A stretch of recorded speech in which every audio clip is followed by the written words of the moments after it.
Mula nang maging in demand ang mga skilled workers sa abroad na may background sa vocational at technical studies, marami na ngayong Pinoy ang kumukuha ng ganitong klaseng mga kurso kahit na sila ay nakapagtapos na ng ibang college courses. At ito ngayon ang pinagtutunan ng pamahalaan para mapalawak lalo ang kakayanan ng maraming mga Pilipino. Para sa detalye, balita mo kami, Sam Ramirez.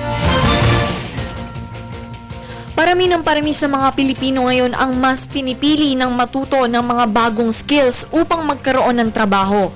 Ayon kay Department of Labor and Employment Secretary Rosalinda Baldos, ay mahigit sa 200,000 trabaho sa Pilipinas ang nababakante dahil sa di pagtugma ng skills o kakayahan ng mga nag-a-apply sa kinakailangan sa trabaho o ang tinatawag na job mismatch. Dahilan upang manawagan si Secretary Baldos sa mga graduating high school students na kumuha ng mga vocational o di kaya naman mga information technology courses dahil mataas ang demand para dito.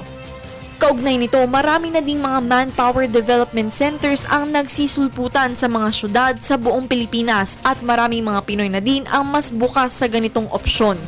Tumaas naman ang employment level sa bansa ng 1.3% mula 37.106 million 2011 hanggang 37.584 million noong 2012. At nananatiling malakas ang demand para sa vocational technology, kasama na dito ang welding, dressmaking, cooking, carpentry at iba pa. Kasalukuyang nasa 40.43 million ang labor force ng bansa.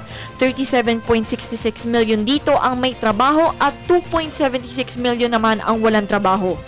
Nag-uulat para sa Telebisyon ng Bayan, Sam Ramirez.